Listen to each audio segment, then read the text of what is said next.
Students, welcome back once again. आज हम इस वीडियो में पढ़ेंगे टाइप्स ऑफ केमिकल रिएक्शन। तो आज के इस वीडियो को देखने के बाद आपको एकदम क्लैरिटी हो जाएगी कि कौन सी रिएक्शन किस टाइप को रिप्रेजेंट कर रही है। इसके साथ साथ अगर आप चैनल पर पहली बार विजिट कर रहे हो तो चैनल को जरूर सब्सक्राइब करें, बेल आइकॉन को हिट करें। कंप्लीट टेंस एंड सिलेबस आपको चैनल पर प्रोवाइड कराया जा रहा है।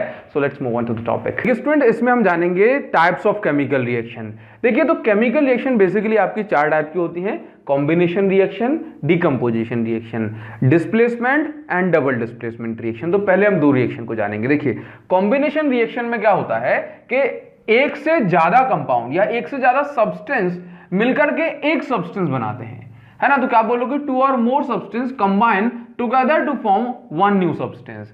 जबकि डिकम्पोजिशन रिएक्शन जो होती है ये कॉम्बिनेशन की जस्ट ऑपोजिट है ना। तो कॉम्बिनेशन में क्या होता है? दो से ज्यादा सब्सटेंस मिलकर के एक सब्सटेंस बनाते हैं, जबकि डिकम्पोजिशन में क्या होता है कि एक सब्सटेंस टूट जाता है, डिकम्पोज हो जाता है, ब्रेक हो जाता है एक से ज्यादा सब्सटेंसेस में। तो कैल्शियम कार्बोनेट ब्रेक हो रहा है calcium oxide and carbon dioxide में। तो यहां पर ब्रेक होने को कहा गया है डिकम्पोजिशन।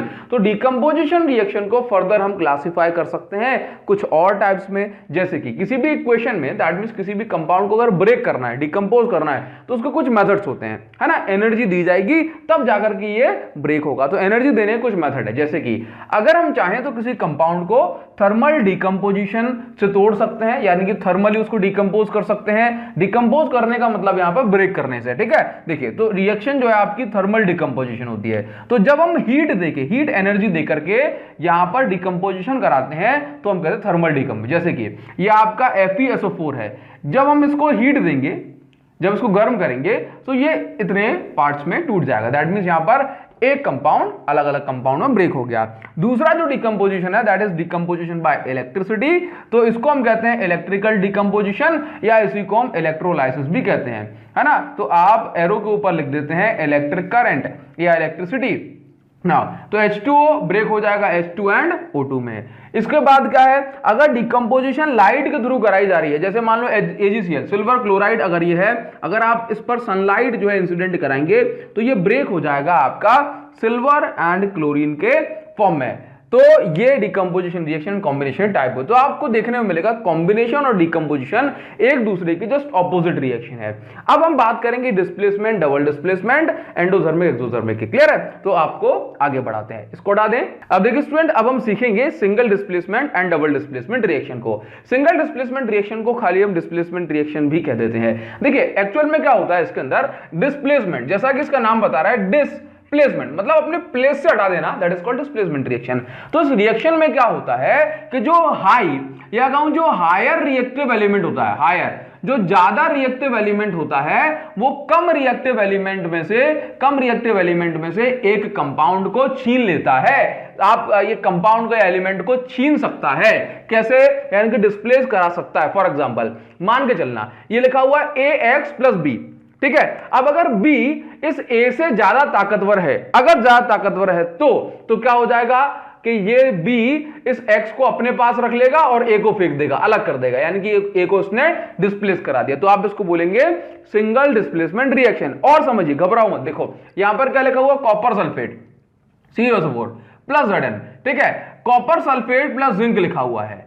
अब यहां पर क्या है कि भाई जिंक इस कॉपर से ज्यादा ताकतवर है या कहूं ज्यादा रिएक्टिव है। कैसे पता पड़ेगा? देखो, आप अभी अपनी स्क्रीन पर ये देख पा रहे हो रिएक्टिविटी सीरीज लिखी हुई है।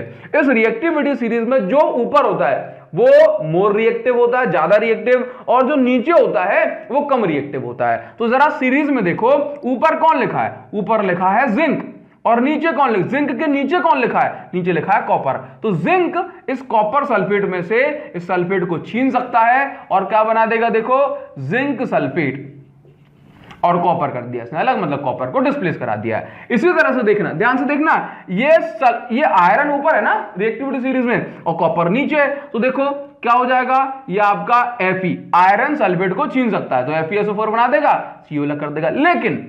लेकिन ये वाली इक्वेशन में डिस्प्लेसमेंट पॉसिबल हो पाएगा क्या? चलो चेक करो, FeNaSO4। भाई अब सोडियम सल्फेट है ये, है ना, Na2SO4 होना चाहिए, Na2SO4, ठीक है। अब मान के चलो Na2SO4 लिखा हुआ है। अब ये Na2SO4 में से क्या SO4 को आयरन छीन सकता है? बिल्कुल नहीं, जरा चेक करो ना, Fe नीचे लेस रिएक्टिव, Na सोडियम ऊपर है मोर रिएक्टिव। तो भाई ज्यादा ताकतवर में से कोई जो है कम ताकतवर वाला छीन सकता है क्या? बिल्कुल नहीं। तो ये रिएक्शन जो है पॉसिबल नहीं होगी। समझ आया? ये हुआ सिंगल डिस्प्लेसमेंट रिएक्शन।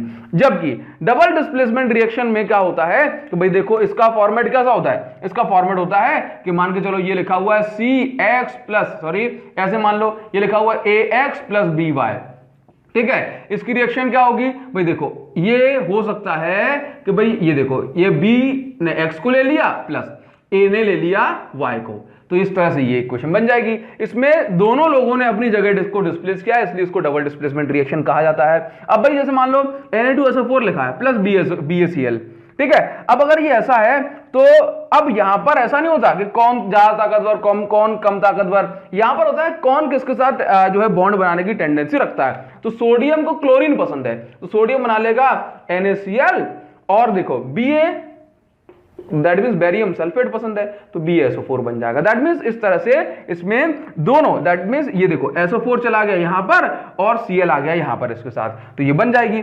समझ गए ना? बिल्कुल समझ गए। देखो Ag रिएक्ट करेगा इसके साथ और Na रिएक्ट करेगा इसके साथ, तो ये बन जाएगा NaNO3, मतलब देखो डबल डिस्प्लेसमेंट हो रही है इसमें, दो लोग जगह चेंज कर रहे हैं अपनी, और ये बन जाएगा AgBr। क्लियर हो रहा है? नाउ अब देखिए यहां पर आपको समझना है एक्सोथर्मिक एंड एंडोथर्मिक। अब एक्सोथर्मिक रिएक्शन वो होती हैं जिनमें से कि जिनमें से निकले हीट। भाई कोई रिएक्शन अगर हो रही है और उस रिएक्शन में हीट निकल रही है तो आप उसको बोलेंगे एक्सोथर्मिक रिएक्शन। जैसे कि कैल्शियम ऑक्साइड जब रिएक्ट करेगा H2 के साथ तो बनाएगा कैल्शियम हाइड्रोक्साइड और बनेगी यहां पर हीट निकलेगी। अब देखो तो ये हीट निकलेगी ना, मतलब चूने में कलई में पानी डालोगे तो वो गर्म हो जाता है, इसका मतलब हीट निकल रही है, तो इसको बोलोगे एक्सोथर्मिक रिएक्शन। एंडोथर्मिक में क्या होता है? एंडोथर्मिक वो रिएक्शन होती है जिनको हीट देनी पड़े, हीट एब्जॉर्ब करे जो, जैसे कि मान लो फोटोसिंथेसिस रिएक्शन सनलाइट के बिना नहीं हो सकती, तो फोटोसिंथेसिस रिएक्शन में सनलाइट आती है, जब सनलाइट आएगी तो ये रिएक्शन कौन सी है? सनलाइट एब्जॉर्ब होगी, ये रिएक्शन कौन सी है? ये रिएक्शन हो गई आपकी एंडोथर्मिक रिएक्शन, ठीक है। तो फोटोसिंथेसिस की जो रिएक्शन है वो कौन सी हो जाएगी? Endothermic reaction. क्लियर है? अब इसमें सिर्फ दो ही टाइप बच गए हैं, ऑक्सीडेशन एंड रिडक्शन रिएक्शन, वो भी अभी कंप्लीट कर लेते हैं।